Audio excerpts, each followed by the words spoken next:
Hello friends, good evening. Welcome to my channel Ankush Agrawal share market.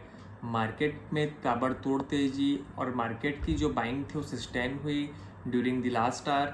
लेकिन समझने वाली बात ये है कि कोई एडिशनल तेजी नहीं आई। जिस पॉइंट में मार्केट खुला, जिस पॉइंट मार्केट का इंडिकेशन था, दिन भर उसी में बिता दिया।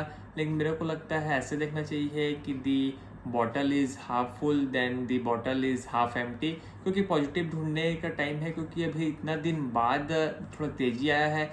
लेकिन अगर किसी को जीएसटी वाली बात को बताएंगे नहीं और शाम के दिखाएंगे मार्केट को, तो बोलेगा this is a good day in the market. क्योंकि ऐसा कोई धमाकेदार तेजी भी नहीं आई कि मार्केट बोले वाह क्या बात है। लेकिन हाँ, तेजी तो थी। लेकिन इसमें समझने वाली बात यह है कि तेजी थी क्यों। तो जो इंडिपेंडेंस डे में स्पीच के दौरान पीएम मोदी बोले कि जीएसटी में रिफॉर्म आएगा, जीएसटी के जो रेट हैं वो कट होंगे। तो पहले जीएसटी में 4 टाइप के रेट लग रहे थे, 5%, 12%, 18% और 28%। तो अब एक्सपेक्टेशन है कि दिवाली तक अब 2 ही रेट हो जाएंगे, एक 5% के और एक 18% के। तो इसमें सबसे ज़्यादा बेनिफिशियरी क्या है, सबसे ज़्यादा फ़ायदा किसको और क्या है? तो बोल रहे हैं सबसे ज़्यादा फ़ायदा मिलेगा ऑटो को। क्योंकि ऑटो में लग रहा था 28% का जीएसटी, जो कि कट के हो जाएगा 18% का जीएसटी। तो ऑटो में सबसे ज़्यादा फायदा है और उसका रिफ्लेक्शन सीधा सीधा शेयर के प्राइस में भी दिखा। ऑटो वाले ताबड़तोड़ तेजी में थे। मारुति जो बोलते हैं कि बहुत बड़ा हाथी है, उसमें 8-9% की तेजी आ गई। हीरो में, अशोक लीलैंड, M&M, टामो, सब में ऐसा लगा कि there is no day to buy tomorrow. मतलब ऐसा लगा कि मौका मिलेगा कि नहीं टाइप से। लेकिन समझने वाली बात ये है कि अगर 28 से 18% हो रहा है तो गवर्नमेंट को तो नुकसान है। गवर्नमेंट का तो जो जीएसटी कलेक्शन है वो कम होगा।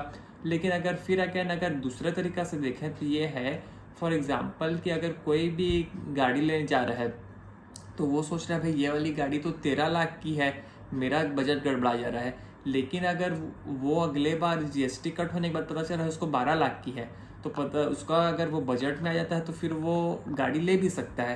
तो इसका सीधा सीधा इम्पैक्ट ये होगा कि जीएसटी का जो कलेक्शन है वो तो कम होगा, लेकिन जो जीएसटी वो ज़्यादा मिलेगा। मतलब फॉर द मोमेंट के लिए शॉर्ट टर्म में तो प्रॉब्लमेटिक है, लेकिन लॉन्ग टर्म में कंजप्शन बढ़ेगा और कंजप्शन बढ़ेगा तो ओवरऑल जीएसटी रिकवर हो जाएगा। लेकिन देखना पड़ेगा होगा कैसे।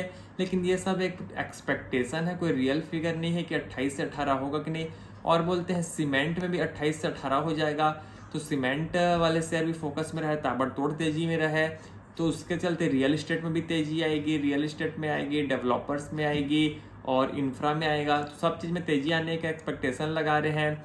लेकिन समझने वाली बात यह है कि अब आगे क्या, ये तो आज जीएसटी का हो गया और लगभग कल 1-1.5 घंटा और हो जाएगा इसका अगर फॉलो अप बाइंग। लेकिन उसके बाद क्या, तो उसके बाद ये है, ये तो एक एक्सपेक्टेशन है। लेकिन अगर जीएसटी का जो रेट कम होने के बाद अगर जो कंपनियों के रिजल्ट में अगर ये सब रिफ्लेक्ट नहीं होता तो इसका कोई मतलब नहीं है। लेकिन अगर रेट कट होगा तो रिफ्लेक्ट होगा। लेकिन अभी दिवाली में टाइम भी है, तब तक के लिए मार्केट क्या कैटलिस्ट ढूंढता है, कैसे करता है, वो समझने वाली बात है। लेकिन इसी बीच 15 अगस्त को रसिया और यूएस का मीटिंग भी हो अलास्का में। तो कई सारे उसका वो निकल के मान चलते थे कॉन्सिक्वेंसेस की होगा क्या, कैसे होगा। लेकिन इंडिया देख रहा था ये कि अगर इन लोग का डील अच्छा से हो जाएगा तो हम लोग बच जाएंगे। क्योंकि फिर अमेरिका जो टाइटन अप कर रखा है इंडिया के ऊपर रिलेशन को, उसको ठीक करेगा। और जो रसिया के ऊपर जो बाय कर रहा है इंडिया ऑयल, उसको बोलेगा भाई कर लो, कोई दिक्कत नहीं है। लेकिन इन लोग का रिजल्ट ये निकला कि बोले भाई रिजल्ट जो मीटिंग है वो तो प्रोडक्टिव है, लेकिन कोई फाइनल कॉल में नहीं आया है कि रसिया और यूक्रेन का वॉर रुक जाए, कि इन लोग के बीच ट्रेड एग्रीमेंट हो जाए। तो प्रोडक्टिव है, अच्छा रहा मीटिंग, लेकिन कोई फाइनल कॉल पे आया नहीं।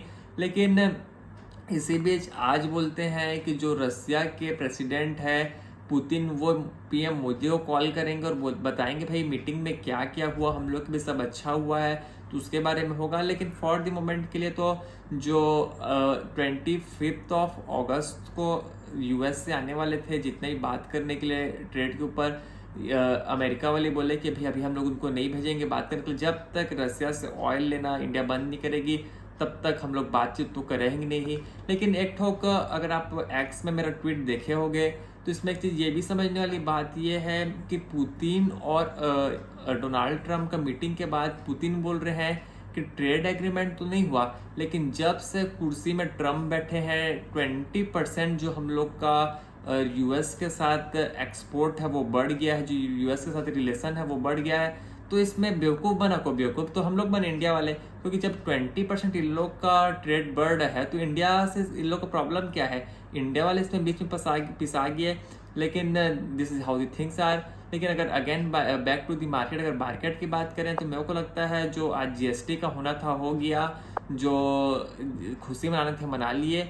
कल भर अगर हो सकता है कि इन लोगों का फॉलो अप बाइंग हो जाए और कल भर रह सकता है कि जस्ट बने, लेकिन परसों से और कल लेट आफ्टरनून से अगर लगता है कि market again back to the basics हो जाएगा और नया कैटलिस्ट ढूंढेगा।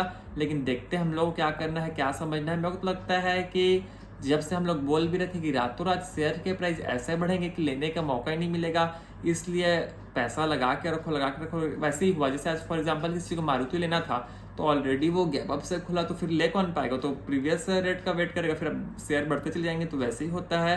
तो स्टे इन्वेस्टेड मेरे को लगता है यहीं तक रखते हैं। आपसे कल फिर मुलाकात होगी, तब तक के लिए थैंक यू।